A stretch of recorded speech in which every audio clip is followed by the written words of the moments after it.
என்னங்க ஒத்த கால நிக்கிறீங்க? ஓட்டு கேட்க வந்தோம். தமிழ் மேடைக்கு மேடை பேசிட்டு தமிழுக்கு என்னங்க செஞ்சீங்க? செயல தலைவரே, எங்க மோடி ஐயா திருக்குறளை 100 மொழியில மொழிபெயர்க்க சொல்லிருக்காரு. காசில தமிழ் சங்கம் நடத்தி இருக்கிறாரு. எந்த நாட்டுக்கு போனாலும் தமிழ் மொழியின் சிறப்பை பத்தி பேசுறாரு. தமிழ் மொழிக்கு ஆய்வு மையம் திறந்திருக்கிறாரு. சென்ட்ரல் கவர்மெண்ட் எக்ஸாம தமிழ் மொழியில கொண்டு வந்திருக்கிறாரு. நீங்க ஒத்த கால நின்னு கேட்டாலும் எங்க ஓட்டு மோடி ஐயாக்கு தான்.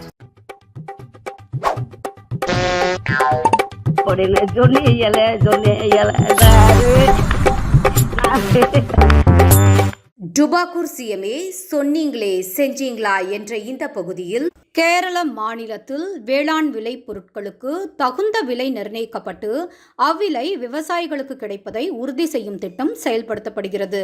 அந்த திட்டம் ஆராயப்பட்டு அதை தமிழகத்திலும் செயல்படுத்துவோம். சந்தையின் ஏற்ற இறக்கங்களிலிருந்து விவசாயிகள் துயருறுவதை தவிர்ப்போம் அப்படின்னு ஒரு வாக்குறுதி கொடுத்தீங்க. உங்களுக்கு ஞாபகம் இருக்கா?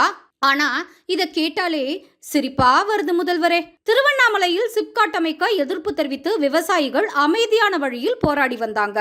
3200 ஏக்கர் விவசாய நிலத்தை கையகப்படுத்துவதை எதிர்த்து 125 நாட்கள் விவசாயிகள் அமைதியாக போராடினாங்க. ஆனால் அவர்கள் மீது இந்த பாசிச திமுக அரசு குண்டர் சட்டம் பதிவு செய்து அவர்களை கைது செஞ்சாங்க. நீங்கள் உண்ணும் உணவிற்காக உழைத்து கொட்டும் விவசாயிகள் மீது குண்டர் சட்டம் போடும் அளவுக்கு ஈவு இரக்கமற்றவர்கள் ஆகிவிட்டீர்கள். வரலாற்றிலேயே முதன்முறையாக விவசாயிகள் மீது குண்டர் சட்டம் போடப்பட்ட அரசு என்ற பாசிச திமுக அரசு தான். டுபாக்கூர் சிஎம்ஏ சொன்னீங்களே செஞ்சீங்களா? விவசாயிகள் துயருறுவதை தவிர்க்க வேண்டாம், ஆனால் விவசாயிகளுக்கு மேலும் துயர் தருவதை மட்டுமே செய்த அரசு இந்த பாசிச திமுக அரசு. டுபாக்கூர் சிஎம்ஏ சொன்னீங்களே செஞ்சீங்களா?